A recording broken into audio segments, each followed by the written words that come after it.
Well, good afternoon, everybody. It's Thursday, which means we're coming live here in For the Love of Dragons. And for those of you that don't know me, hello, hello. My name is Araya, also known as Tana or the Dragon Lady. But essentially, this is my group, and I'm here every week and by email the rest of the time to answer questions and help give you guys the tools you need to get connected to the dragons. They are so prevalent in the world today. They are so prevalent because of the energies that are finally opening. We're in an amazing period for this 2020 year, and it's been building. We've had stuff coming for the last couple of years, and about 3 years ago, even though I started working with the dragons, probably, back in 2004 and 5, but wrote a book in 2007, and that's been out there for everybody to slowly grasp because it was building into the world, for the world to be ready for what they offer, for humanity to heal and move us forward and make the big shift. But not a lot of people were ready. The majority wasn't ready until about 3 years ago. Hello, Liz.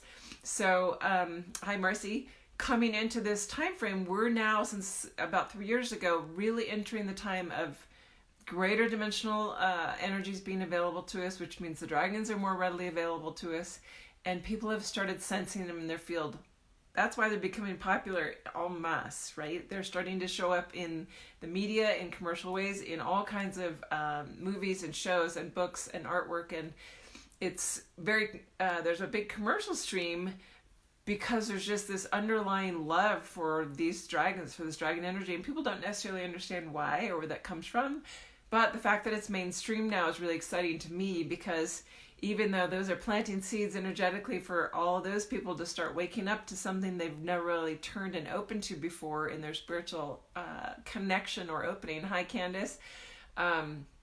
Those of us that have been open, we are so much more ready to receive those energies, and that's why the dragons are here. It's profound.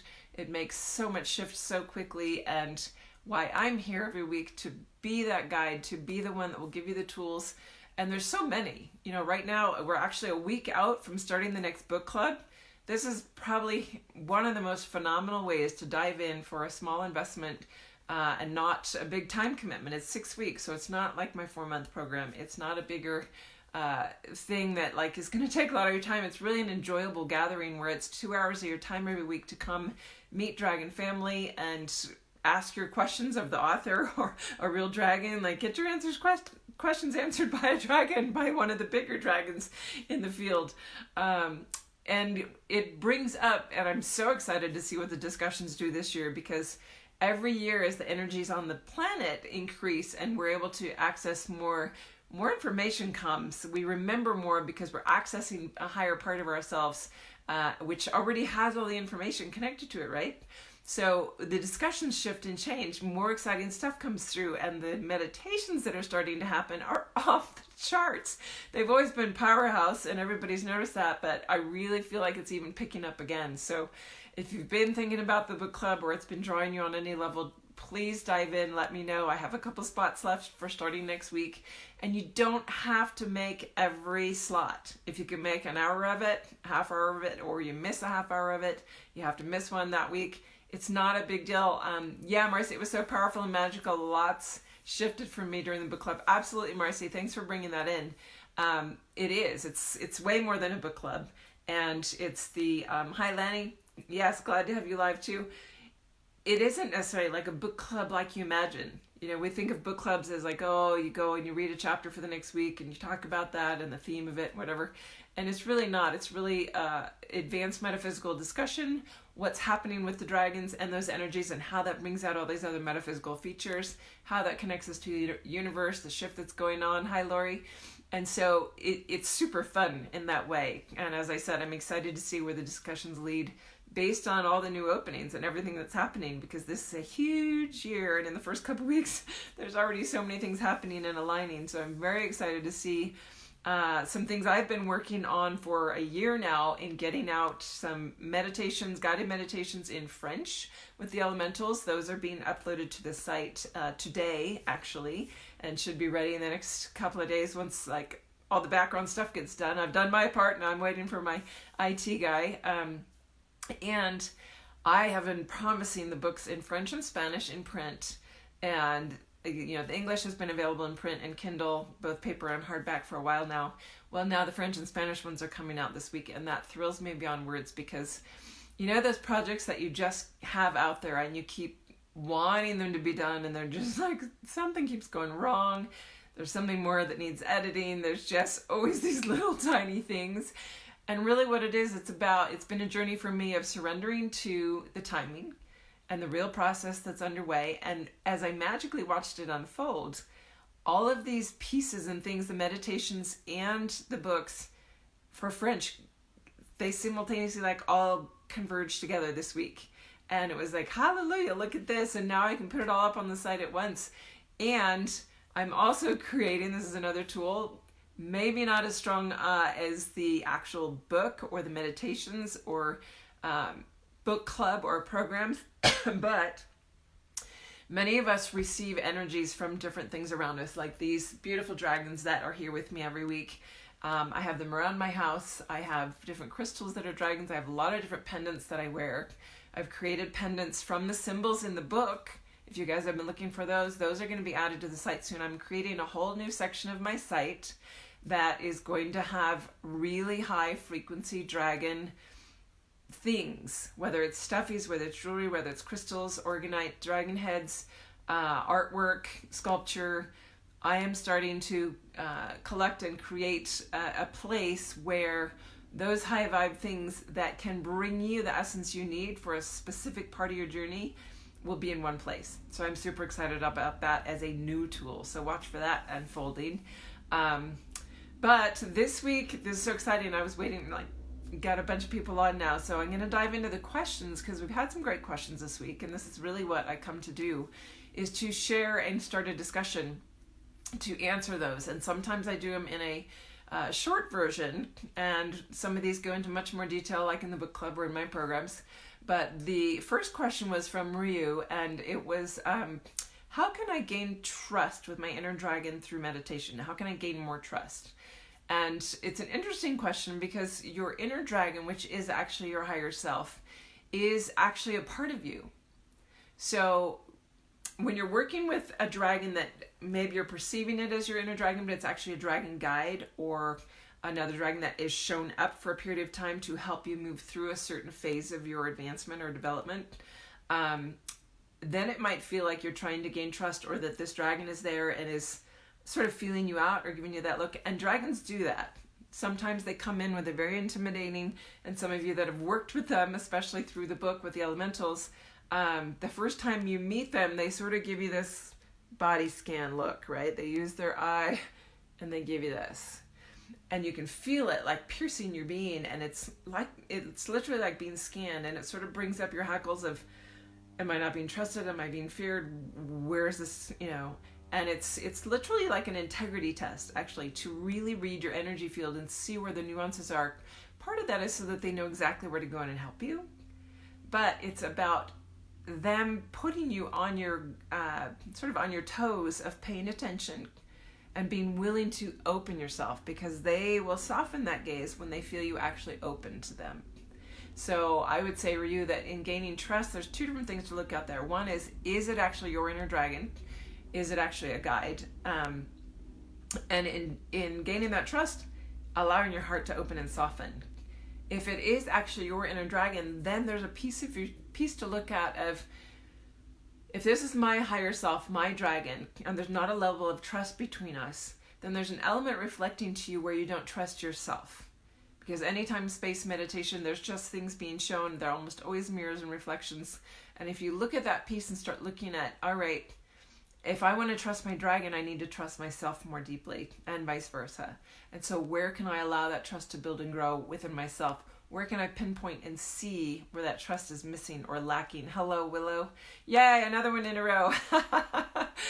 So I would say for that aspect and how to gain more trust with my inner dragon, those are the two aspects to really look at and move forward from there. When you're in a state of meditation with the dragons in any field, or meditation with any beings actually, there should inherently be trust in the field. And if you can't feel that trust, it's usually something within you that's trying to come up and show you I have a problem opening to receive help, to receive guidance, because your guides are always there to assist you, and the dragons are there as guides because they're ready to push you forward and help you clear. And so you have to allow yourself to trust to receive what they have to give, and to know that they are there for your benefit. And when there's trust, and this is for everybody, when there's trust issues within, in that of, wow, I don't know if I can receive the help of the dragons, then you have to look at where that's coming from, because there's a specific life event, whether it's in this life or another lifetime of yours, where you might have been betrayed by a dragon, betrayed by a fellow dragon, that type of thing. So very interesting. That actually wasn't planning on bringing that in, but that's how it works when I'm in the flow of the information, right? Can you feel my dragon? She's here. Do you see Tana? That leads us right into this aspect of being betrayed by another dragon, or things happening that are in our soul field as far as woundings, traumas. And the next question was such a brilliant one to bring up, because so many are affected by it, and these memory banks are starting to be triggered in the larger field right now, which is why they're starting to surface. So Eva had asked about galactic battles and Tiamat and Draco and the reptilians and negative energies, and where does all that fit in? Because she wasn't even aware of these battles beforehand, or Tiamat necessarily. And so one thing to look at first is Tiamat. She's extensively written about in the book. She is the mother of form. She's chaotic. She's the center of the void. She is what comes through to create form. And she is the one that has her energy wrapped around the planet, around Gaia, protecting her through all this time in the aspect of Earth experiencing duality and dropping into the densest of form, into 3D. And so as she's holding that space, she will be free to release Gaia into her own expansion, her own existence, as we raise up out of duality and into union, and allow the fifth dimensional space to be what births her. So she is the mother of form. She is holding that space for Gaia. And in that, I loved the question, and I love the questions every week, because they make me sit and allow the information to come through that is inherently connected to that. So when I sat with that this morning, what was very interesting is it came through, and I realized that those battles, and the one right before that you were talking about with Tiamat and Draco and the reptilians, there were battles, many galactic battles in different arenas. And this one in particular, I was not part of, because I was actually assisting in the formation of the planet. But early on in the formation of the planet, there were apparently some battles going on with the Draco system, with some of the reptilian negative forces that did not want this to be happening, did not want certain pieces to be part of it. And so there was interference trying to be created. So there were a lot of beings that were like fending that off and saying, no, we're going to have this Earth created. This whole thing wants to come into being. The geometric structure is there.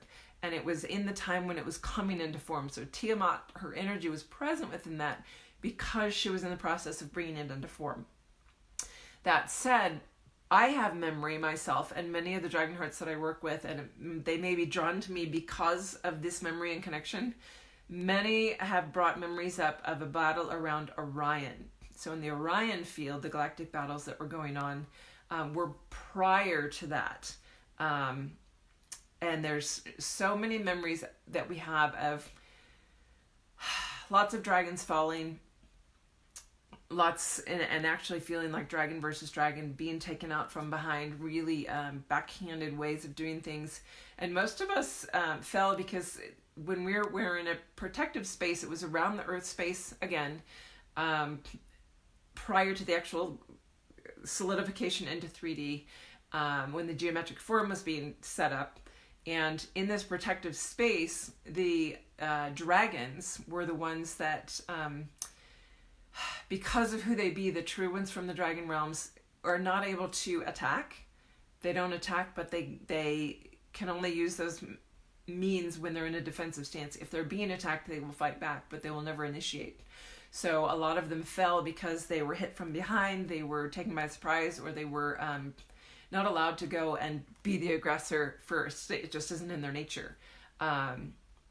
So that particular battle, a lot of people have memory with, all around the field of Orion.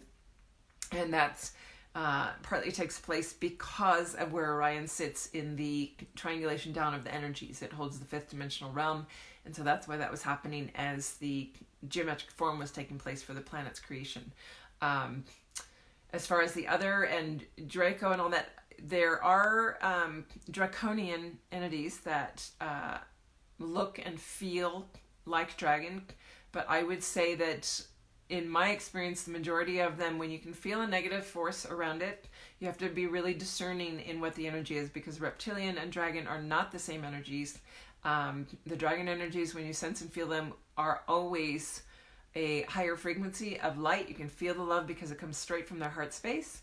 And if you're not feeling that, then it is most likely a disguised reptilian form. And they do shapeshift. There are shapeshifters in the reptilian forms, and they have often disguised themselves as dragon to dupe us or to come in and represent in a way that wasn't actually truth or accurate.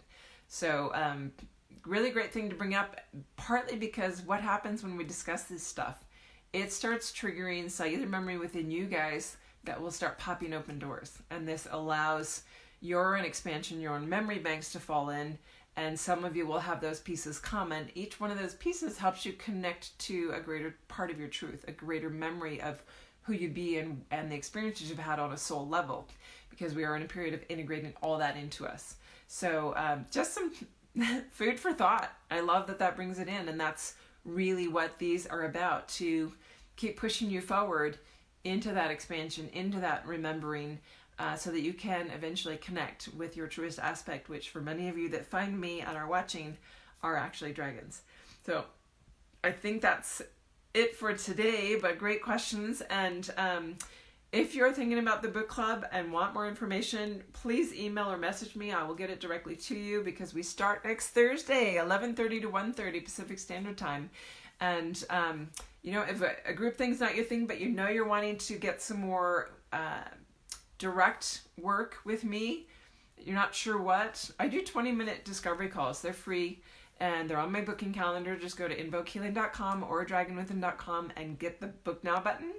That will take you to the booking calendar, and you can find either dragon readings, 20-minute dragon readings, 75-minute sessions, or 20-minute free discovery calls.